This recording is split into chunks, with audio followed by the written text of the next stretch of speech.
Tiga sosok pertanda datangnya kiamat. Hari kiamat dikenal menjadi dua macam, kiamat sugro atau kiamat kecil dan kiamat kubro atau kiamat besar. Kiamat kubro adalah yang paling menakutkan dan pasti terjadi karena merupakan hari ditimbangnya seluruh amal baik dan buruk manusia. Terkait gambaran hari kiamat kubro, Allah Subhanahu wa taala telah menuliskannya dalam Al-Qur'an surat Al-Hajj ayat ke-7. Ayat ini menunjukkan betapa manusia harus meyakini akan datangnya hari kiamat kubro dan menakutkan itu. Dan sungguh hari kiamat itu pasti datang. Tidak ada keraguan padanya dan sungguh Allah akan membangkitkan siapapun yang di dalam kubur. Kiamat kubro adalah kejadian di mana hancurnya semesta beserta isinya atas kehendak Allah Subhanahu wa taala. Kiamat kubro juga terjadi setelah malaikat Israfil meniupkan sangkakala yang pertama. Adapun kehancuran itu salah satunya kematian pada makhluk hidup, dunia porak-poranda, rusak bahkan hancur sehancur-hancurnya. Sedangkan manusia kehidupannya akan berganti dengan alam yang baru, yakni alam akhirat. Kiamat merupakan kejadian yang pasti akan terjadi. Meski waktunya tidak diketahui, namun tanda-tandanya bisa dikenali. Dalam beberapa hadis Nabi, tidak hanya sejumlah lokasi yang dikaitkan dengan tanda datangnya kiamat, tetapi juga sosok tertentu yang disebut akan muncul pada hari akhir tersebut. Berikut ini adalah sejumlah sosok yang dikaitkan dengan tanda munculnya hari kiamat, sebagaimana termaktub dalam 10 tanda datangnya kiamat dalam hadis riwayat Bukhari dan Muslim dari Abu Sa'id Al-Khudri radhiyallahu anhu. Sosok pertanda datangnya kiamat yang pertama adalah Imam Mahdi. Di akhir zaman akan muncul seorang laki-laki dari Ahlul Bait.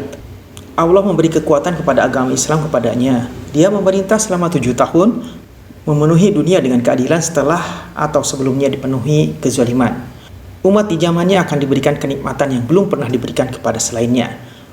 Bumi mengeluarkan tumbuh-tumbuhannya, langit menurunkan hujan, dan dilimpahkan harta yang banyak. Orang ini mempunyai nama seperti nama Rasulullah SAW.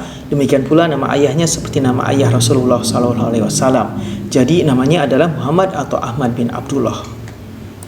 Di antara ciri-ciri fisiknya adalah lebar dahinya dan mancung hidungnya. Sabda Nabi SAW, Al-Mahdi akan keluar di akhir kehidupan umatku. Allah akan menurunkan hujan kepadanya sehingga bumi menumbuhkan tumbuh-tumbuhannya, diberikan kepadanya harta yang melimpah, semakin banyak binatang ternak, dan pada saat itu umat semakin mulia dan dia memerintah selama 7 atau 8 tahun. Sahih, hadis riwayat Al-Hakim. Sosok pertanda datangnya kiamat yang kedua adalah Dajjal. Dajjal merupakan seorang anak Adam yang mempunyai ciri-ciri yang sudah jelas. Akan dapat dikenali setiap muslim apabila dia telah keluar, sehingga mereka tidak terkena fitnahnya. Di antaranya terdapat tulisan kafir dalam jidatnya, bermata satu, dan menyebar kerusakan di muka bumi. Fitnah Dajjal adalah fitnah yang paling besar di muka bumi ini. Hal ini sebagaimana hadis riwayat Abu Umamah yang diriwayatkan sejumlah imam sunan. Wahai sekalian manusia, sesungguhnya tidak ada fitnah di muka bumi ini yang lebih dahsyat daripada Dajjal.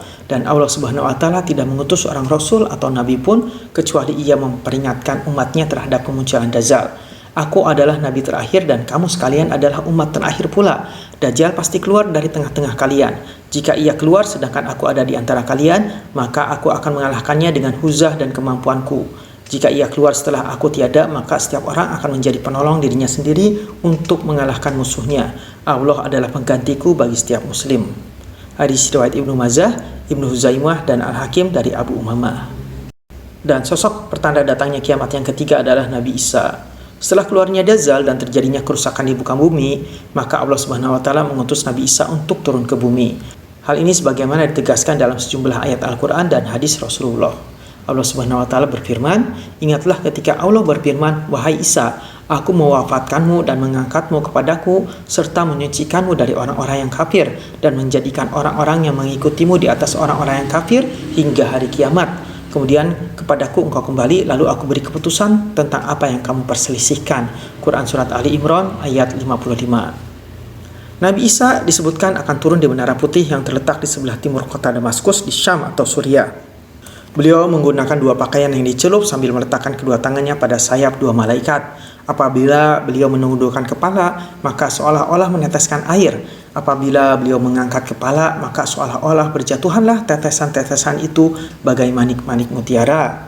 Sabda Nabi SAW, demi Rob yang jiwaku berada di tangannya, sudah dekat saatnya di mana akan turun pada kalian Isa ibnu Maryam alaihissalam. sebagai hakim yang adil. Dia akan menghancurkan salib, membunuh babi, menghapus jizyah atau upeti atau pajak, dan akan melimpah ruah harta benda sehingga tidak ada seorang pun yang mau menerimanya. Sahih hadis riwayat Abu Daud, Ibnu Hibban, dan Ahmad. Wallahu a'lam bishawab.